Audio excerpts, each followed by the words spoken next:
It's a great pleasure and honor for me to introduce both my collaborator, colleague, and a very good friend, Dr. Maria Watson. Dr. Watson is a research assistant professor in the Department of Landscape Architecture and Urban Planning at Texas A&M University. Texas A&M University, they call it IE-Land, and conducts research through the Hazard Reduction and Recovery Center in the Department of Landscape Architecture and Urban Planning, as well as she's affiliated as a researcher with the Center for Risk-Based Community Resiliency Planning, which is funded by NIST, National Institute of Standards and Technology. Dr. Watson has degrees in urban planning from the Ohio State University and Texas A&M University. Her master's and PhD are from Texas A&M. Dr. Watson's research focuses on the role of businesses in overall community resiliency and the effectiveness of disaster assistance. Without any more further ado, the floor is all yours, Maria. Thank you so much. Yeah, thank you for inviting me to this seminar. I'm really excited. Thank you, Dr. Hamideh, especially for inviting me to talk with you all today. So yeah, I'm going to talk today a little bit about some of the work I've been doing related to disaster policy. So namely, kind of academically, how do we know what makes a good policy, as well as practically how we make existing policies better to make our communities more resilient to hazard events. So for today's talk, I decided to focus more particularly on economic and business resilience. I know it's a little bit more niche, but also I think there's been a lot of discussion lately with the pandemic, as well as some of the stimulus packages that have been going on and approved in the past and now currently going through Congress and getting approved. So I thought it might be something relevant for us all to discuss, especially because I'm going to be focusing a lot on disaster loans from the U.S. Small Business Administration, which is managing some of the stimulus programs, such as the Paycheck Protection Program, as well as some of the other programs. And even though I am going to be talking mostly about business loans and economic assistance, the same agency that I'm going to be talking about, this U.S. Small Business Administration, also provides a large portion of household assistance as well after a disaster. Okay. So with that in mind, this is a little bit of an outline of what I'm going to be talking about today. So I'm going to start us off talking about the importance of businesses in overall community resilience, as Dr. Hamideh mentioned. I'm also going to be talking about some of the assistance that's available to small businesses after a disaster, and then some of the key motivational conflicts that exist, both between the aid providers for businesses, as well as for the businesses themselves in recovery and their role in recovery in our communities. There's also some key methodological conflicts that I'm going to talk about when it comes to understanding how well these programs work in making our communities more economically resilient and how well they work for businesses. And then I'm going to talk about some of my research findings, specifically how well does disaster assistance work for small businesses and businesses, as well as what are the actual types of businesses that are benefiting and what does that mean for economic diversity, as well as kind of the social needs of the community. And then hopefully we have some time for discussion and we can talk about some of these things. Okay, so to start us off, pretty basically, in order to justify business recovery policies, we do first have to establish, right, that we care about businesses in recovery. So research has shown that businesses play both an economic and a social role in our communities. I think most of us are probably more familiar with the economic arguments for business recovery. We hear that small businesses represent both the majority of establishments, but also that they account for 44% of economic activity in the United States. They also create the majority of net new jobs. So they're pretty important economically, but also they're important socially. So rural towns in particular, not just urban, businesses that are invested in the community and have high levels of social capital actually lead to communities having more amenities and higher quality of life. Many of the small businesses that we think of, like mom and pop businesses, such as boutiques, bars, cafes, restaurants, We know that they provide goods for us and services, but they also provide these public spaces for us to gather, socialize, and share information. There's also the importance of ownership and the type of businesses. So we know that Black-owned businesses, Latino-owned businesses, women-owned businesses, and any other business that's owned by a historically marginalized group is also pretty crucial to diversifying our workforce. And they also improve, especially more of these entrepreneurial businesses, are pretty important in improving the quality of life in our communities for all segments of our population. So definitely the type, the ownership, as well as the sector are important. So some of Dr. Finn's work after Hurricane Sandy showed us that businesses often made recovery decisions for social reasons rather than purely economic reasons. And these businesses can identify and meet recovery needs and serve as really what we would consider these recovery entrepreneurs and help in the recovery of households. And a few papers have shown a spatial link between household recovery, employment recovery, and businesses. And this includes some of the work that we're doing in Lumberton, North Carolina, where Dr. Hamideh is doing great work, especially with housing recovery. And in Lumberton in particular, we have seen this cycle where damage to surrounding households impacts businesses' ability to retain customers. And then in turn, that customer loss affects business recovery even over a year after the event. And so businesses experiencing difficulties with employees unable to report to work during school closures or transportation issues were less likely to report being fully recovered. And that length of business interruption impacted whether the business was able to maintain its pre-disaster levels of employment. So actually kind of similar also to what we're seeing with the pandemic in terms of this mutual school, labor, and business disruption, for example. So when we think about community resilience, this work really highlights the need to holistically engage businesses as well as households in these other social institutions after disaster. So my feeling is that you really can't discuss one without the other, which is why we would like to focus on businesses as well. So I guess all of that to say, there is justification for assisting businesses. And so what I really want to talk about today is how there's often this paradox between the type of businesses that we know are important to communities. So I just discussed, small businesses, local businesses, some of these more minority-owned businesses, as well as the factors that impact their recovery and how recovery policies are structured. And I'm going to go over that in just a few slides. But this leads to quite a bit of dissatisfaction with business programs and can really affect how well they actually perform during recovery and how well they help with businesses. And so this is kind of an example of what I mean. So I've talked to businesses now after Hurricane Ike, Hurricane Matthew, Hurricane Florence, and Hurricane Harvey. And no matter where these events occur, all of those events have happened in different parts of the country. Hurricane Ike was, 2008, so it's almost 15 years ago. So, despite the time, despite the geographic distance and all of these, more heterogeneous disasters, I do tend to hear some of the same things over and over again with respect to disaster assistance to businesses.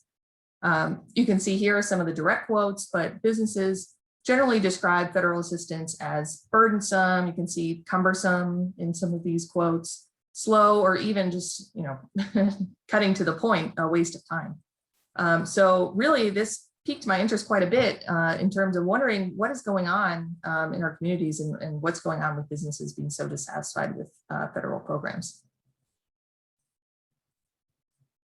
And so this is the motivational conflicts I alluded to earlier. In general, the evidence suggests that federal assistance providers actually are pretty split in terms of what their responsibilities and roles are. So on one hand, they have this need to meet the needs of recovering businesses and fulfill kind of this aid obligation, this providing aid to the neediest of businesses. But also, they have to be accountable to the taxpayers whose money is financing the loans. So generally, we've seen increased disaster losses. We've had an increased amount of billion-dollar disasters, quite a bit of financial impact from disasters. And that's, of course, led to more financial spending. We've had more involvement with the federal government in disaster spending.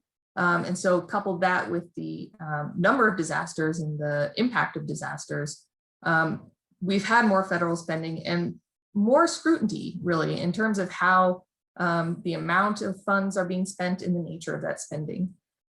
So in general, when you look at how the disaster loan program for businesses has been audited over the years, I've read a lot of audits. It's very enlightening, but it's mostly focused rather on the effectiveness of this assistance, but really on how these agencies are reducing fraud and some of the the losses that they might have by giving loans to more unreliable sources, for example.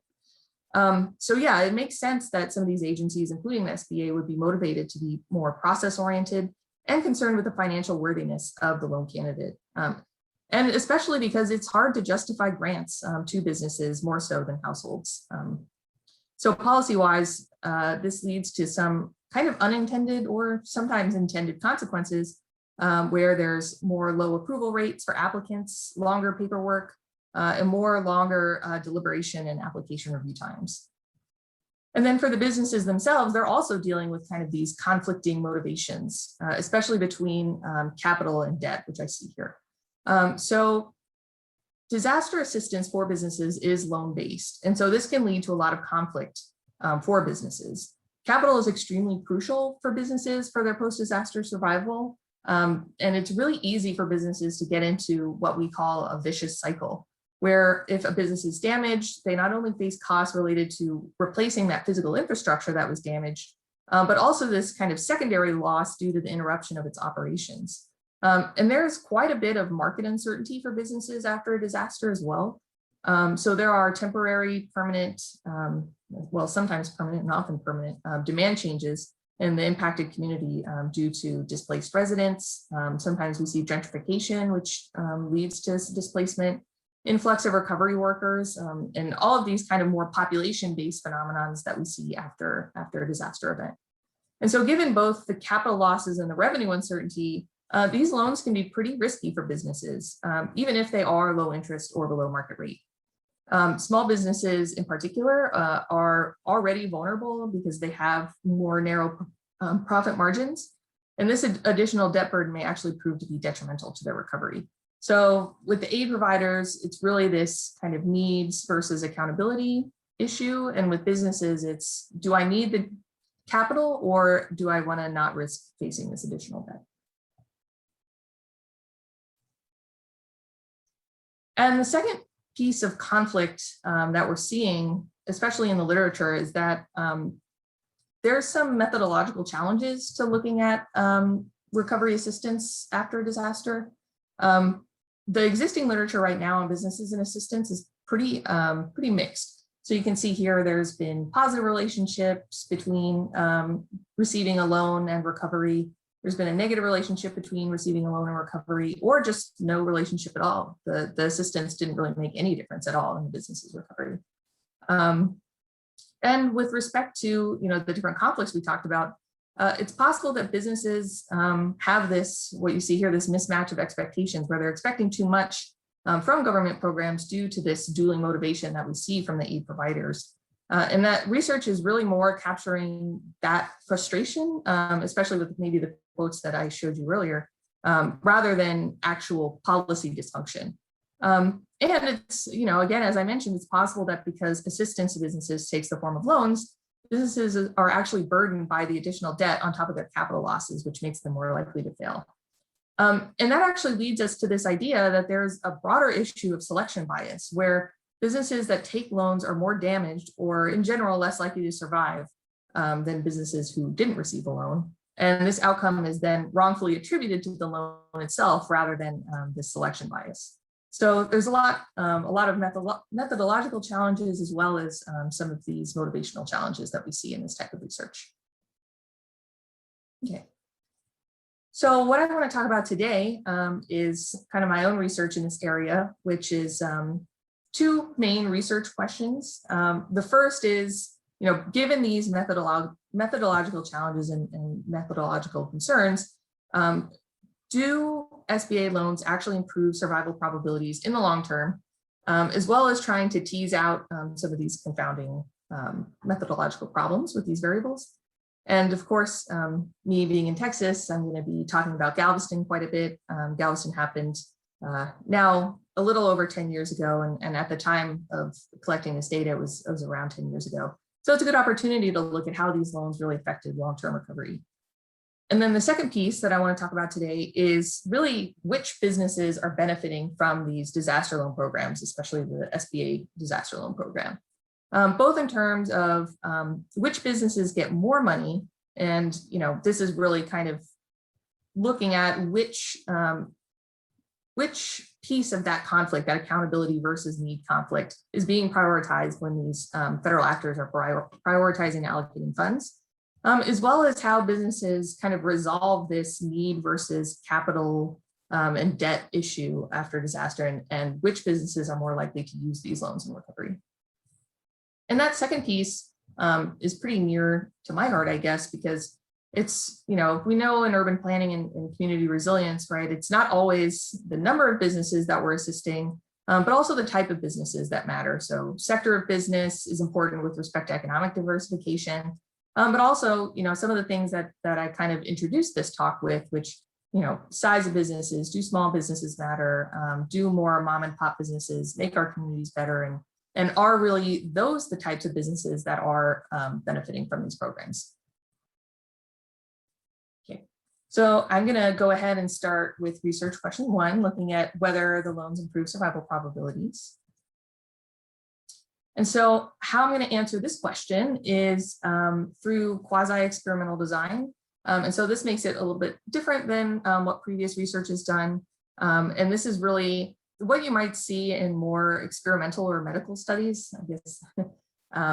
Even with these COVID vaccine studies, for example, right? Quasi-experimental design is trying to mimic a study like that, where you've got this control group, you've got your treatment group, and you're trying to make those groups as similar as possible to really isolate the effect of the policy or whatever type of implementation that you're doing, to really tease out the effect of that particular policy or implementation. And so I used quite a bit of different data sets for this, paying attention to the data quality. I'm bringing this up too because I don't know if any of you are interested in doing business research, but I do want to discuss that there's quite a bit of quality issue in some of the business databases that are out there. So hopefully that is useful to some of the students maybe in the audience. But yeah, we're going to talk about some of the secondary sources that are available, and also some of the primary data that I had to do in terms of getting the status of the business in terms of whether it was open or closed. And so in terms of this data error, I tried very hard to try to address kind of this reliability and error issue in the research design itself, rather than the statistical method. So I guess this is more of a warning to all of you that I'm going to be talking quite a bit about the method, because the resulting statistical analysis is really less important than kind of constructing the groups and things like that. So I promise it'll get to the result at the end, but it will be a lot of talk about the method for just a few more slides. Okay, so some quick background to begin. The SBA loan program, as I mentioned, is the largest program available to individual businesses. Right now, it's also the same program that's helping with the pandemic. The SBA also provides loans to households, and actually quite a bit of the household recovery funding. This, I guess, slide illustrates the process for the SBA loan program, where it does provide the assistance directly to the business, more so than its other loan programs and other types of business assistance, like some of the stuff you might see with community development block grants for disaster recovery, or some of the EDA, Economic Development Administration assistance. So you can kind of see here, I'm not going to go through it fully, but basically once the disaster is declared, these funds are usually annually allocated, so the money can come pretty quickly straight to the businesses through the SBA's own kind of loan managing centers. And so I've also put in the research questions on how they fit in here, because it's actually kind of a misconception that the approval rate for these loans is the percentage of businesses that actually receives the loans. because businesses do then have a chance to accept or reject the loan once they're approved. And so that's what we're going to be looking at towards the end of this presentation. But it is kind of an interesting thing because we always report the approval percentages, but from this research, I've actually found that businesses accepting the loans can be as low as between 60 and 70%. So it is a little bit of an overestimation of how many businesses are actually using these programs. Okay. So before I started this talk, I was really excited to hear that people recognize Galveston. So for those of you that don't recognize this is Galveston. I have put it in context of the rest of Texas here. Galveston is a barrier island southeast of Houston. Galveston was hit by Hurricane Ike on September 13th, 2008. It was a Category 2 hurricane. Storm surge levels on the island reached up to 20 feet. And it's actually remained, even though we've had quite a few large events in the last 5 years or so, it's remained the 6th costliest hurricane to impact the United States. And it was really devastating to the business community.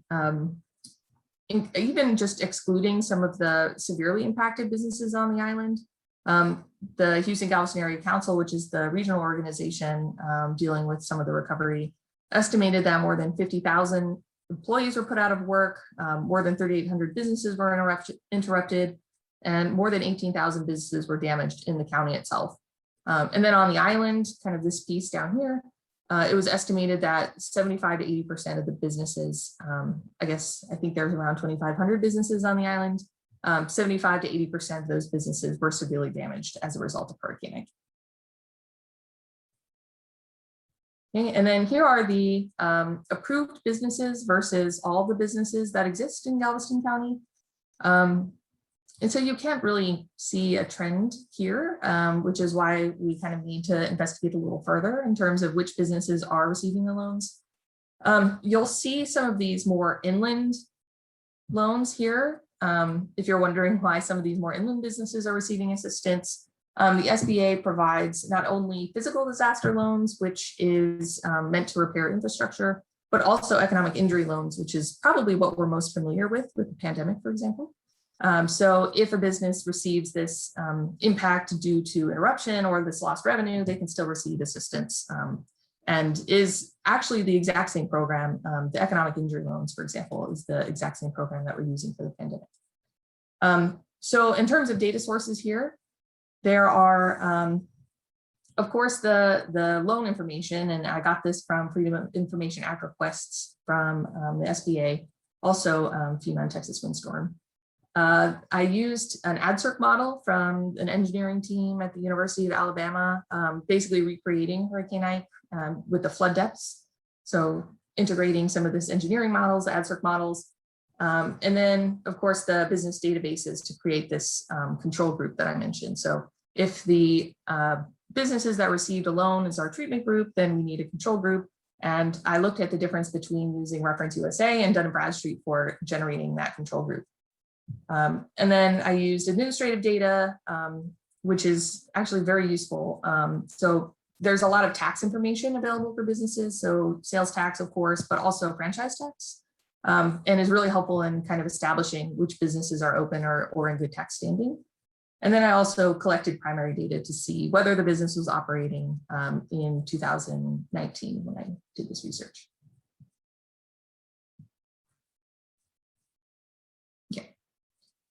So these are probably the two most common databases that you can use when you're doing individual business research. We often use this in sampling frames if you want to do samples, if you're going to go collect your own survey or interview data for businesses. But there's a lot of, I guess, messiness in this data. So the first thing I did was to see how much of the overlap between what I considered the more reliable database, which is the SBA database, with the secondary databases. So you can see that in terms of the overlap between the two, there were, I think, 262 businesses that I used to check. I could only find 173 matches with Reference USA, but I found 150 with Dun & Bradstreet, which is even fewer. And then looking at the quality of the secondary information with these data sets, the average number of employees that was off in the database. So comparing what the SBA had in terms of employee size for the business and what these kind of secondary data sources were, Reference USA was off by approximately 4 employees, whereas Dun & Bradstreet was off by approximately 5. And then sector, you can see here, Reference USA was also a little bit better in terms of the sector matching. So did the correct industrial classification appear in the secondary database versus SBA? And so this is really important for, well, research design, but also because we are interested in both size and sector in terms of which businesses are benefiting from this assistance. And so after that, I decided that Reference USA was going to be the database I was going to use for the control group, just because it was a little bit better than Dun & Bradstreet for matching the businesses and being accurate with the business information. But this is kind of what I'm talking about, where I will try to include the error that you see here in the research design in terms of how I match some of these businesses to their control. Okay, so there are quite a few strategies in terms of matching businesses together.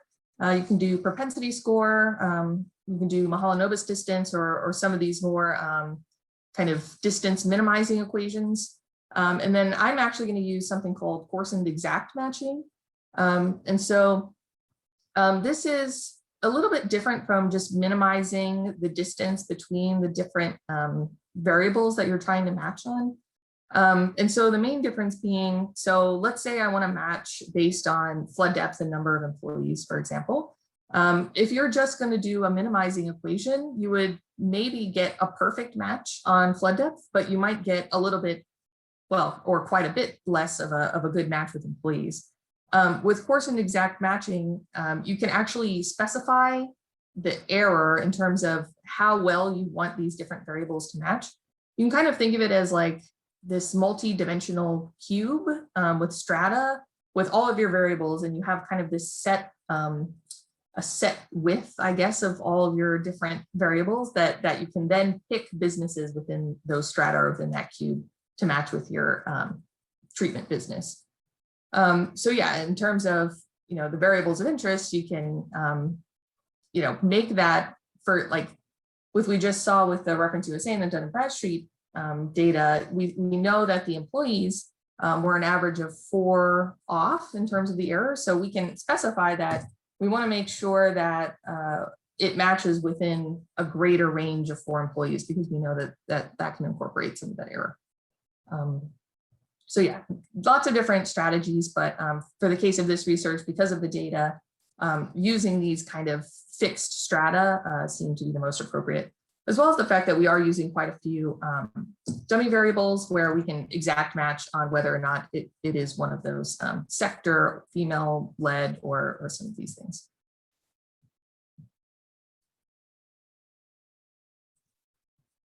Okay. Yeah, so this is what I just mentioned. Choose the level of deviation for all variables. You can allow some variables to be weighted more in terms of, you can make that range smaller if you feel like that variable is more important, or you can make it wider if you think there's more error, or you think that variable is less important to your analysis. Okay, so here's a little visual that summarizes the matching process. So we've got the treatment and control databases, which are the SBA and Reference USA databases, respectively. And so we need to, of course, match observations from the SBA database with the Reference USA database to get our control group. And so this is research question 1, so whether or not the loan was effective in small business survival. And those matched pairs are used to answer that question. So when we get a control versus a treatment pair, we can look at the difference between those 2 pairs to answer research question 1. But then also we can use the full set of treated businesses. We don't have to get rid of any observations if they couldn't be matched, to answer our research question 2, which was which type of businesses are actually benefiting from this assistance, either in terms of amount or in terms of whether or not they're using it. Okay, so in terms of the variables that I used, businesses were matched on sector. So 2-digit NAICS industrial code based on what we saw with the sector variables were a little bit more accurate when using a broader sector range. So this would include like retail versus construction versus something like, I don't know, pet food retail versus, furniture, specialized furniture construction. So broader sector. Damage, I matched on flood depth and the max wind speed that occurred nearest to the location. Number of employees, sales level, annual sales level, as well as whether the business was a branch single location, whether it was a female-owned business or not, and whether it was based out of a home or not. And so these levels of coarsening were based on the theory as well as the error in the data source or by existing data groupings. Like in some cases, the wind and the damage had wider groupings than others, for example. And then, so the importance of actually using these variables, I forgot to mention, was that these are all what we would consider confounding variables, which is why we would do a matching process in the first place, where these variables where we would normally put in as a control in maybe a multiple regression, these variables relate not only to the likelihood of recovery, which is our outcome that we're interested in, but also the likelihood of getting a loan. For example, size and sales might lead to more likely to get a loan, which we will also talk about. So that's the importance of using this in our quasi-experimental design, because they are these confounding variables that might affect the analysis in the end. Okay, in terms of primary data collection, so again, this is just, we have to talk quite a bit about the research design just so that you can be confident in the answer, because it is quite a simple analysis once you've done all this. I wanted to make sure that what I was putting in the model is going to yield trustworthy results. And the primary data collection was needed since we needed to know the recovery status of the business. And so this is kind of a quick view of the protocol for determining the status of each business. There was 5 stages: a preliminary search, phone calls, in-person visits, a search of the permits, those tax or franchise tax information. And then, however certain I was at any point was coded 1, 2, or 3, which allowed a high sensitivity in determining the true business closure rather than survival. And it also actually led to me collecting whether or not the business moved as an independent variable, which we'll talk about in a second. Okay. And so unfortunately, not every treated business or a business that got the loan was able to be matched with a control variable, because sometimes a similar enough control was not available. Maybe there wasn't something of that size in the particular sector, or wasn't damaged. So there are slightly fewer that were matched based on or compared to the full sample. But we can still check to make sure that it's not going to bias our result in any way. So we can look at the difference in sector, and you can see that the difference is pretty small between the sectors in all of the potential treatment businesses, as well as and between the ones that were actually matched. So we're pretty good on sector here. We can also do a t-test to compare the matched sample and original sample on our key variables. And so there's this also measure called covariate imbalance. And so I mentioned that I used coarse and exact matching because it's supposed to reduce this covariate imbalance, where you shouldn't see a higher number in one of these variables over others, because it should be a fairly even matching process, right? You're not just minimizing one variable and keeping one completely the same. And so you can see that in general, the covariate imbalance was reduced overall, but also you can see it was reduced for all variables the same, somewhat uniformly. Yeah. Okay. And so matched case control samples violate the assumption of a simple random sample, because the probability of selecting one case is not independent of the selection, or I guess not selection, of any other case. So we can't just use a simple logistic regression. We have to use what's called a conditional logistic regression. And so really what this means is, instead of looking at the differences between the full sample, you're looking at the difference between each individual matched pair. And so what this means more practically is when we're looking at the results, even though we matched on some dummy variables or binary variables, I mentioned home-based businesses or branch businesses, if there isn't any variation between the two groups, which there wouldn't be because we exact matched, they won't be included in the regression. Only these more continuous variables that will have differences in matching will be included. And so here you can see we're looking at probability of survival. We've got our exposure variable, which is our loan. And then the interval matched are those more continuous variables. Not the binary variables are included. And then we've got some unmatched variables that we don't think are confounding, but we also think might impact recovery. So this, in the case of this research, might be some census data, such as area median income or density. Okay. All right, so finally, I'm going to talk about results. I promised I would get there. So you can see the different sets of variables that I did include in the model. We've got our damage, we've got our business characteristics, the treatment, the area characteristics, and what I consider adaptation, which is whether or not the business moved away from their original location or their original city. And you can see, based on the conditional logistic regression, that businesses that did actually receive a loan had odds of survival that were 2.5 times higher than a similar business that didn't receive a loan. And so we can see that even though the literature is fairly conflicting on how well these loans work, if we control for these confounding factors and use a more quasi-experimental design approach, we do see that these loans were actually beneficial to businesses in recovery and long-term survival. And interestingly, businesses that moved had odds of survival that were 3.9 times higher than similar businesses that remained in their original location. And this is not too surprising. So I mentioned the fact that there's a lot of demand changes that happen after a disaster where there's kind of displacement. People's demands change in terms of there's more demand for more construction or manufacturing sector versus more discretionary spending. And so a lot of times businesses will actually choose to relocate. There's some research that shows if you can get just beyond kind of this damage-centered core, you can pick up kind of this demand shift to these outer kind of ring areas. For Galveston, that might be the mainland, for example. But in more mainland disasters, that might be kind of this kind of a ring-based demand change. So actually moving is really great for businesses after disaster. I know we talk about the importance of mobility in terms of getting people out of the floodplain, but it's also a strategic decision for businesses as well.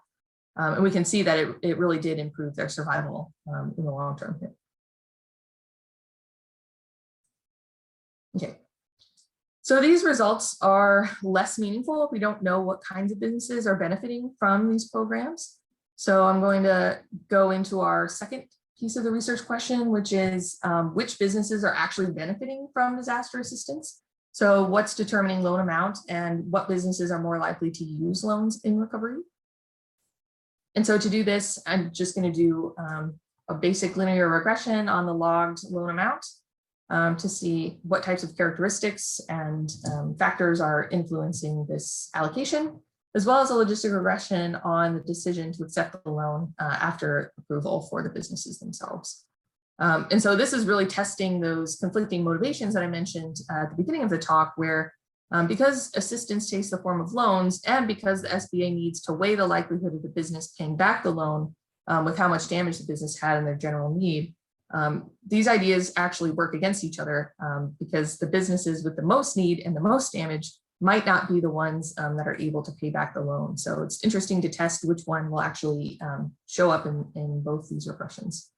And continuing that logic too, businesses with more damage might also not want to take the loan because they're concerned with being able to pay it back, which is kind of that 2.2 questioning. Okay. So for loan amount, I'm looking at the ability here of the different variable groupings to explain the variation in loan amount.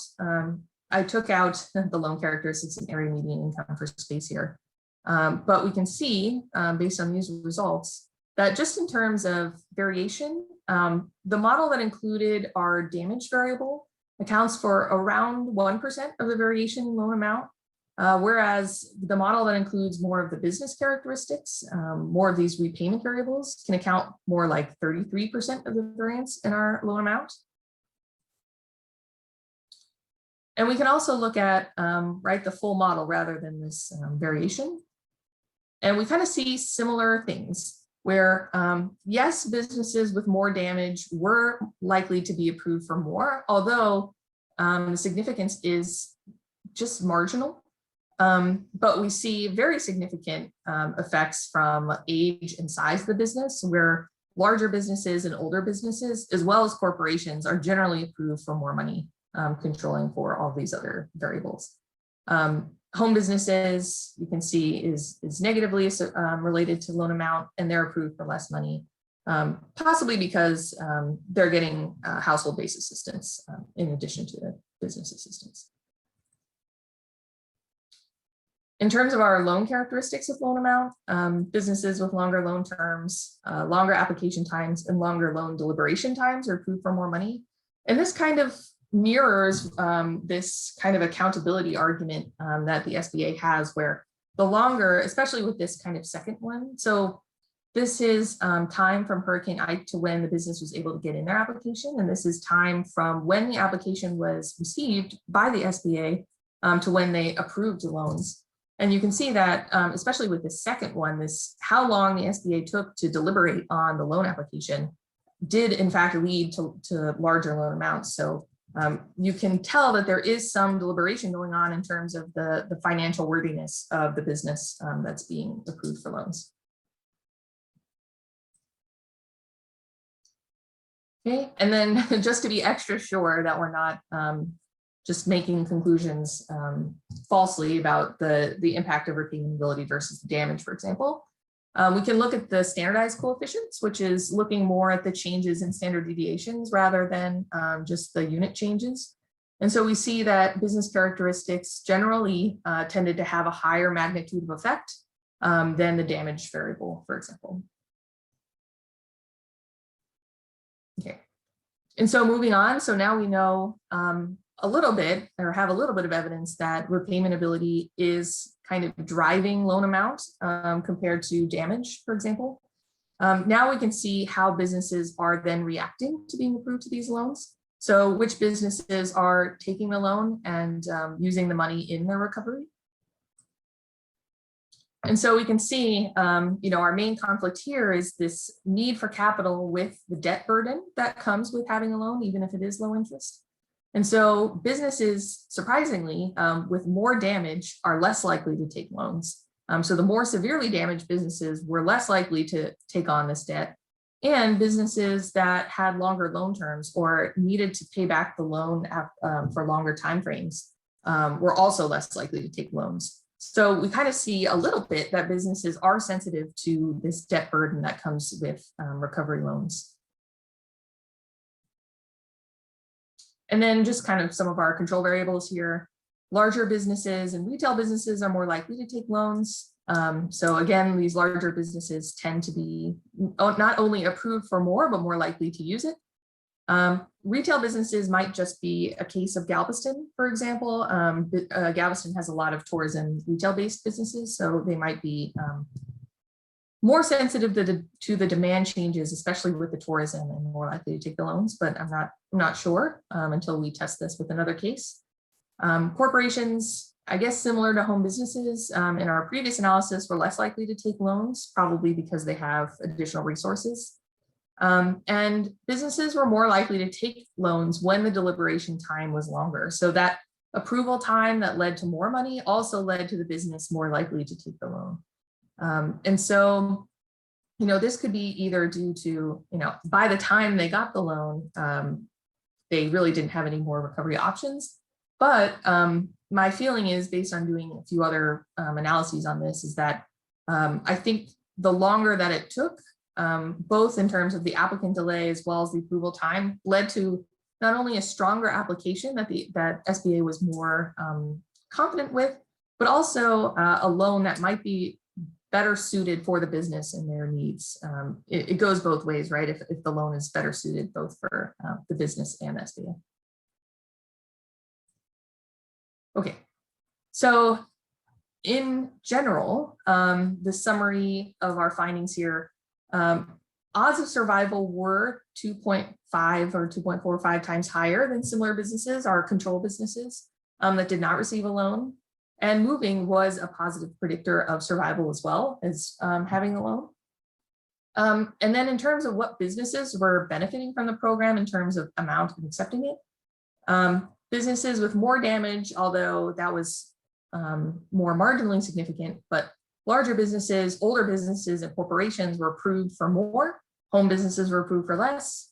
And in general, business characteristics that can serve as a proxy for this repayment ability can explain more of the variation in the loan amounts than damage. So kind of looking at the difference between, is SBA prioritizing this accountability, or are they prioritizing which businesses are most damaged in their allocation? And then in terms of accepting the loan, are businesses really sensitive to this debt, or are they just concerned with getting the capital? We can see that businesses with more damage and longer loan terms were less likely to use these loans. Corporations were also less likely to use these loans, but probably for different reasons. And again, larger businesses, as well as these retail businesses, were more likely to accept the loans. Oops. And so to end with the discussion of the title of my talk. So does disaster assistance promote disaster resilience in our communities? And that really depends on, I guess, how we look at it. So looking at the findings, we saw that larger businesses, older businesses, and less damaged businesses tended to benefit from disaster funding, especially from the SBA here. And so, what does that mean then for the damaged businesses and some of these smaller mom and pop stores that we know are beneficial to our communities for maybe other reasons rather than purely economic reasons in terms of, the quality of life of our communities or some of these other more social issues. And in terms of economic diversification, right, we talk about economic diversification mostly in terms of sector. But do we care about economic diversification in terms of size or ownership and these kinds of things? So, but on the other hand, don't we want large businesses that are employing a lot of our community, that are kind of these anchor institutions and even some of these smaller communities? We also want those to be assisted. So there is kind of a debate here in terms of, which one should we be prioritizing? Should we be prioritizing these larger businesses that will pay back the loan and maybe have more money for us to give back, or should we be prioritizing some of these smaller businesses? And then with this kind of mobility finding that we found, so does it allow businesses to move? So I guess businesses moving is a good strategic decision for the business itself. But we also know that businesses being in the community really helps with household recovery and helps with overall community recovery in general. And not only is moving a strategic decision for the business and good for the business in terms of profitability, but it might also be good for getting some of these commercial structures out of harm's way, such as, clearly these businesses were vulnerable to inundation, vulnerable, maybe they're located in the floodplain. Most of Galveston Island is a floodplain, but we also saw kind of in the mainland area, also businesses were moving. So, are we going to provide more place-based assistance? So requiring that the structure itself get built, or are we going to prioritize more of these economic injury loans or allowing the businesses to be more flexible in how they're spending the funds, even if it means the business is moving away from the community itself? And then lastly, economically, socially, what does it leave us when we look at the evidence as a whole? We see that, repayment ability is driving quite a bit of the allocation decisions, and also debt is driving a lot of the acceptance decisions. So in general, should we be, I guess, continuing this way, or should we do kind of a different strategy with how we're providing assistance to businesses. And this is also some of the things that we've seen in the news with respect to the PPP loans and the Paycheck Protection Program loans.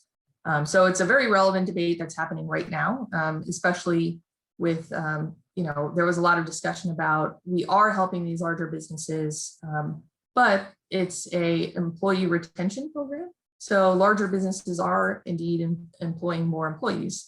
So it can be pretty complicated and something that it would be interesting to discuss with you all. And so for us, and I guess this is more, kind of the things I'm interested in, for planners and those working with community resilience, if we are interested in preserving businesses that might not play these, purely economic role, but also these mom and pop stores, these entrepreneurs that are so important to the quality of life in our more diverse populations, what does that mean for these gaps that are left after these programs? So I think one lesson is that we aren't able to rely solely on federal programs to address business recovery.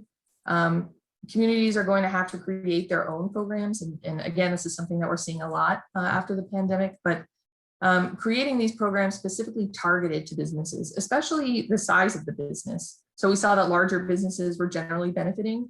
And even though the Small Business Administration is for small businesses, the threshold is at 500 employees. So if we are interested in entrepreneurs or these kind of mom and pop sole proprietors, we're going to need to maybe make programs aimed at some of these 5 to 10 employee ranges or 10 to 20 of these kinds of more very true small businesses. As well as, these findings have lessons in the types of programs that we're creating in terms of, loans versus grants, or these more employee retention programs versus forgivable loans. Businesses are very sensitive to debt and will not participate in programs if the financial burden of repaying the loan is going to be more than they're willing to risk with the uncertainty surrounding recovery. And then, I mentioned at the beginning this idea of a vicious cycle that happens to businesses where if they get damaged, then they get interrupted and they're losing revenue while they're trying to repair their damage. And this can be compounded by the fact that recovery funds can be slightly slow to come in. And so it's just leading to this additional loss that's going to make taking a loan more risky. But I think this research also shows the potential for this more virtuous cycle, as they would say, where if you are able to reduce that initial damage early on, you're more likely to be approved and receive funds and be able to use it in recovery based on at least the findings in Galveston. It's not yet generalized, but and so that's really the importance for us in training businesses in our communities in continuity, in mitigation, doing these mitigation and recovery planning practices in our communities. So really just the importance of doing our holistic community engagement and resilience practices. And that's it. I look forward to hearing what you all think and happy to answer any questions that you might have.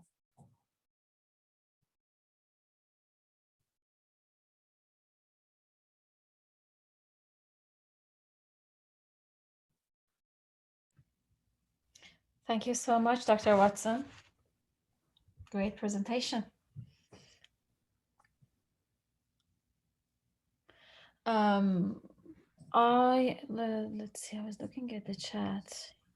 Anybody who has a question, of course, can type their questions in the chat. Or you can unmute yourselves, of course, and ask the question.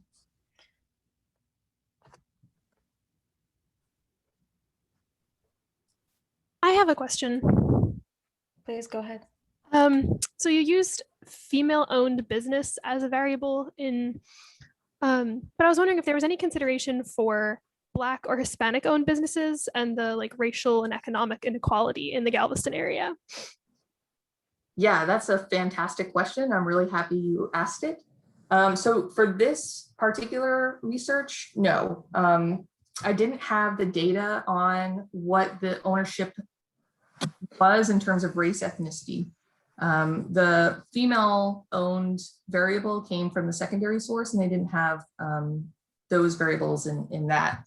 But I actually did just receive a rapid grant from the NSF to look at some of the recovery disparities in Lake Charles and Beaumont, Port Arthur after the recent hurricanes and the pandemic.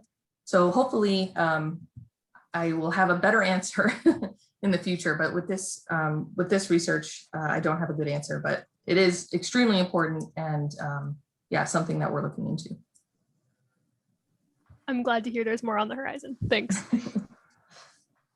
Yeah, because, I also want to mention too, it's, some of these loan programs are acting quite a bit like traditional financial programs, which we know can be exclusionary. So especially this kind of intersection between, maybe some of these recovery difficulties as well as access to resources, yeah, are a huge deal.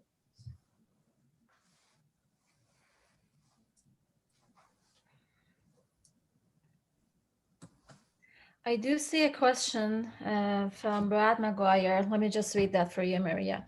Great talk, Dr. Watson. What do disaster preparations look like for these businesses, and are expenses a potential deterring factor for businesses who might benefit from preparations? Yeah, absolutely. Yeah, thanks for that question, because unfortunately, the small businesses, for example, the ones that may not be getting these loans are also the ones that don't have the funding for mitigation. So, even doing some structural mitigation in terms of, they have these like temporary flood walls. We saw that in Lumberton a little bit around the Walmart, for example, but Walmart has more funding than small businesses. But yeah, so I think the majority of strategies for small businesses tend to be less structural. So these continuity plans, having even just an online presence or a secondary location to reduce kind of this vicious cycle I was talking about, where if you can continue revenue for the business outside of the damaged structure, then you're at least going to prevent this kind of compounding, cascading problem that you're going to have. And those tend to be a little bit cheaper than these more structural measures. And it's actually really interesting because those kind of strategies are what are being highlighted so much with the pandemic, because there is no structural damage, but businesses are still having to do mitigation and preparedness in terms of how they're dealing with these disruptions that might not necessarily be physical.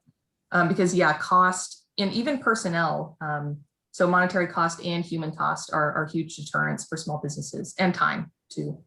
So the more that we can help and kind of educate on how recovery funds might not be that useful for a subset of businesses, as well as the compounding losses that you can prevent by doing mitigation, is hopefully helping to persuade businesses.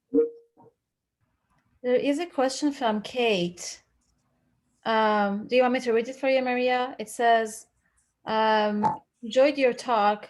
I might have missed this, but did you study how far businesses moved? It seems that might be relevant for the discussion of what is good for the businesses versus what is good for the community. Yes, definitely. In this case, I do know where they moved. And because of, the shape of Galveston, I guess the geography of the county, most moves that I saw were from the island to the mainland. But for the analysis that I showed here, the benefit, that positive impact on survival, was whether the business moved outside of their original city. So if they just moved like next door, across the street, or to a different area in the city, it was not coded as moved. They had to have moved outside the original city to be able to be coded as moved. And then that is what was positive for survival. So yeah, I think thanks for pointing that out, because I think I forgot to mention that, because yeah, you're right. That's extremely important in when we're talking about, what's good for the community and what's not. So thank you so much for that. Let's see if there are any other questions. I don't see any other questions in the chat. Yeah.